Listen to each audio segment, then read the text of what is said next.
Good morning, friends. Welcome to the today's session. And in today's session, we are going to learn about the text area control. Text area is an AWT control that is used for multi-line text entry. Now, what is the meaning of multi-line text entry? Multi-line text entry means something like this. Just have a look at this output here. Output मध्ये different lines मध्ये different text is written here. पहिल्या ह्याच्यामध्ये action event is written, adjustment event, component event. जर तुम्ही लिहित असताना तुम्हाला एक लाईन जर पुरे होत नसेल आणि जेव्हा तुम्ही एंटर की प्रेस करतात आणि you go to the next line, then that type of control is called as a multi-line text entry control. एखादा फॉर्ममध्ये तुम्हाला युजर नेम आणि पासवर्ड जर एंटर करायचा असेल तर एका लाईनमध्ये तुम्ही एंटर करू शकता. पण समजा तुम्हाला जर ॲड्रेस एंटर करायचा असेल तर एका लाईनमध्ये आपल्याला ॲड्रेस एंटर करता येत नाही. आपल्याला मल्टिपल लाईन्समध्ये ते आपलं पूर्ण कंप्लीट ॲड्रेस लिहायला पाहिजे. In such a situation text area control can be used. Another important point here is it is a subclass of text component. Understand this point. Text component is a direct subclass of the component class. AWT hierarchy मध्ये आपण बघितलं, the topmost class is the object class. Below the object class you have got the component class, and below the component class you have got the text component. आणि text कॉम्पोनंटचे सब classes दोन आहेत. एक text field आहे आणि दुसरं आहे text area. So MCQ point of view these two questions can be important. Dash control is used for multi line text entry, that is the text area control, and text area is a subclass of component. True or false? It is false. कॉम्पोनंटचा पहिला subclass आहे text component आणि text कॉम्पोनंटचा subclass आहे text field and text area. Okay, now will go through the constructors of the text area. The constructors of the text area, there are 5 different constructors. The first one is called as the default constructor. Default constructor जेव्हा आपण use करतो, right, then what will happen is एक multi line text control फक्त create होतं आहे. आणि second constructor जे आहे टेक्स्ट एरिया, ओके, आणि ह्याला दोन आर्ग्युमेंट्स आहेत, int num lines and next one is int num characters.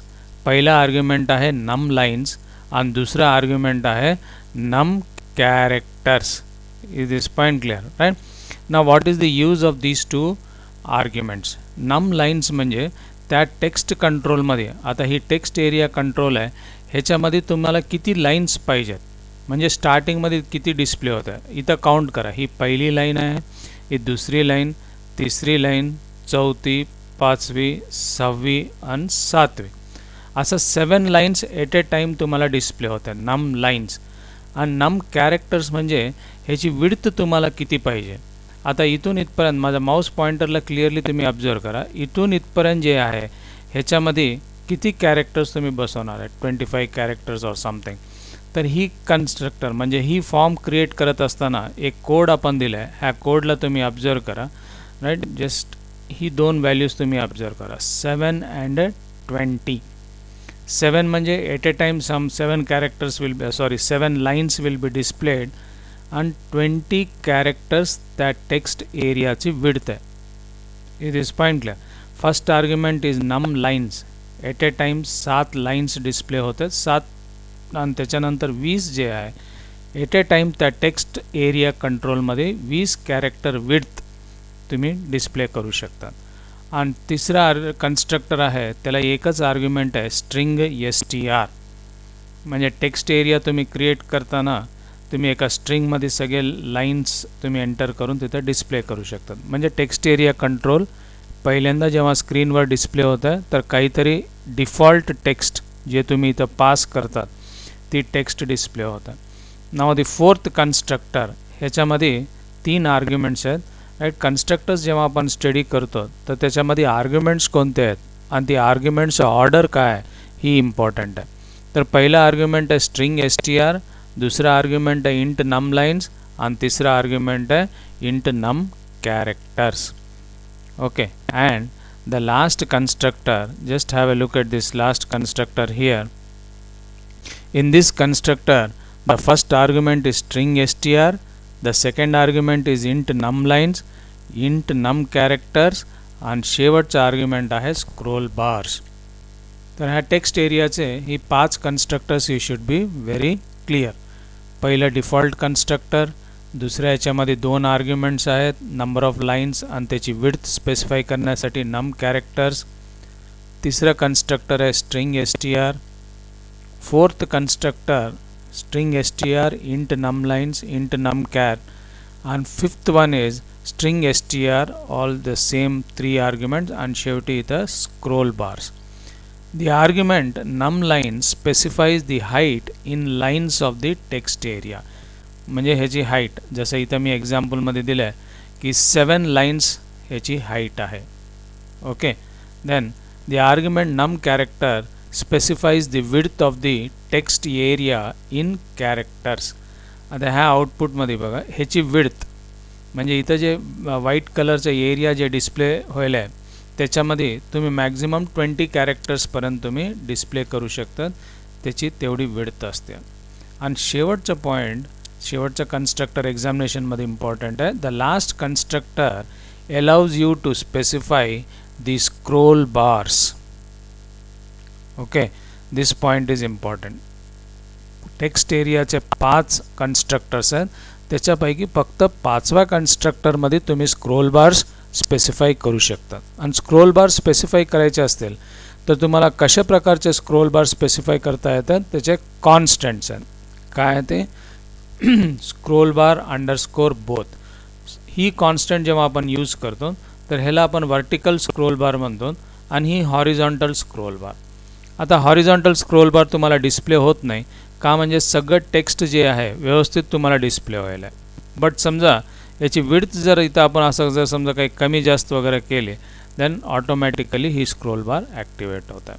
तुम्हाला फक्त हॉरिझॉन्टल स्क्रोल बार पाहिजे असेल तर ही कॉन्स्टंट आहे, फक्त vertical scroll bar this constant, आणि कुठले स्क्रोल बार जर तुम्हाला नको असतील then this one. Now students, from your examination point of view ह्या स्क्रोल बारला खूप केअरफुली तुम्ही ऑब्झर्व करा. स्क्रोल बार्स आपण जेव्हा स्पेसिफाय करतो तर इथं अंडरस्कोर यूज केलं जाते आणि सगळे कॅरेक्टर्स अप्पर केसमध्ये असायला पाहिजे. स्क्रोल बार्स अंडरस्कोर हॉरिझॉन्टल पुन्हा अंडरस्कोर ओनली. आणि तुम्हाला एक्झामिनेशनमध्ये कन्फ्यूज करण्यासाठी MCQचं एखादा ऑप्शन असा असतं, ही रॉंग आहे. हॉरिझॉन्टलचं नंतर पण एक अंडरस्कोर आहे आणि नंतर मग ही वर्ड आहे only. Sometimes it will be given like this, scroll bars vertical underscore only, असं नाही. ही scroll bars underscore vertical and then only. Then we'll go through the methods. All the methods of the text field are available to this class. आपण text फील्डमध्ये जेवढे काही methods आपण बघितलं, those students who have not gone through the text field video त्यांनी ही video बघून घ्या. ह्याच्यामधले जे 9 मेथड्स आहेत it is pointless, these methods are available to the text area. पण टेक्स्ट एरियाचे सम ओन मेथड्स आहेत जे टेक्स्ट फील्डमध्ये नाहीत. असे 3 methods I will explain you. Okay, the first one is void append आणि ह्याचा argument is string str. He function फक्त text एरियाला आहे, टेक्स्ट फील्डला नाही. अपेंड म्हणजे काय होतं, जनरल वर्ड आपण C++, मध्ये स्ट्रिंग फंक्शन्स आपण बघितलं. अपेंड म्हणजे ॲड करणं.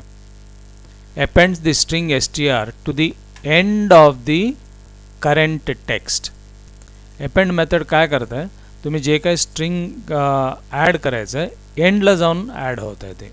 It is pointless, right? Suppose if I write something like this, I write some text here, IAIT is some text I have written here. Okay, I'll take this notepad only.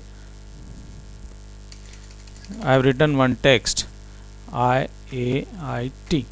Okay, now इथं जे text I have written here, you are able to see this one.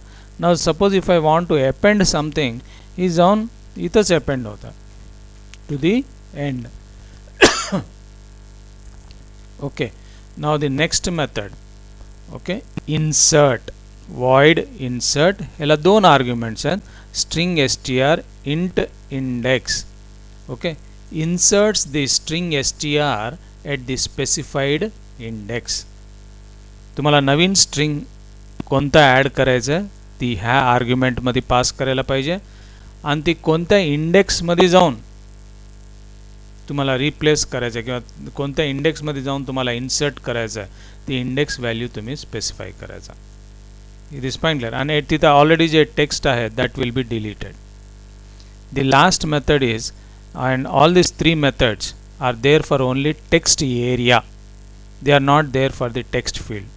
Replace range ह्याला पण दोन arguments आहेत. string str and three arguments are there. string str is there, int start index is there and int end index. ही पण examination साठी important आहे. I will explain you in detail. Replaces the text from start index to end index -1 with string str. Okay, replaces the text from start index to end index -1 with the string str. Replace करून टाकता येते. It is point clear. पण इथं important point काय, तुम्ही जर start index 0 म्हणून दिलं आहे आणि एंड इंडेक्स 4 जर दिलं आहे तर 4 - 1 3 म्हणजे 0 1 2 3 तिथपर्यंत ती रिप्लेस करतात. ही एक पॉईंट इम्पॉर्टंट आहे. Okay. So the 3 additional methods जे टेक्स्ट एरियामध्ये आहेत पण टेक्स्ट फील्डमध्ये नाहीत ती आहे append, insert and the replace range. आणि हँडलिंग टेक्स्ट एरियामध्ये फक्त एक दोन इव्हेंट्सच एक्झिक्यूट होते. That is the got focus and the lost focus. Is this point clear? Okay. Now with this we will wind up this class, and before I stop this class let me tell you what are some of the important questions you can expect on this particular topic. First thing is text area multi-line text editor ahe. That is true. Second one, text area is a subclass of text component, not directly component. Okay. Then text area चे constructors. असं कोणतं, if you get a question which constructor of text area or write the constructor of the text area which allows you to place scroll bars, तर ही शेवटचा constructor. शेवटच्या कन्स्ट्रक्टरमध्ये पहिला argument आहे str int numlines, int numchars, int scroll bars. आणि scroll bars जे constants आहेत right, ही तुम्हाला मी 2-3 एक्झामिनेशन पेपर्समध्ये मी ऑब्झर्व केलं. कन्फ्युजन करण्यासाठी स्क्रोल बार म्हणून पण दिलं तर ती मिस्टेक आहे. It is scroll bars underscore both, scroll bars underscore horizontal underscore only, all this one. ही 4 कन्स्ट्रक्टर्स तुम्हाला पाठ करायला पाहिजे. And then the additional methods of the text area. Text एरियामधले मेथड्स पहिलं आहे append, insert, replace range. Replace range करताना ही simple information तुम्ही लक्षात ठेवून घ्या. End index -1. ओके. तर दिस इज हाऊ इट वर्क्स. तुम्ही इथं जे एंड इंडेक्स म्हणून दिलं आहे त्या एंड इंडेक्स -1 आणि ह्याच्यामध्ये 2 इव्हेंट्स एक्झिक्यूट होतात, got focus and the lost focus. Okay, thank you. We'll stop the class. We'll meet again in the next session. Have a nice day.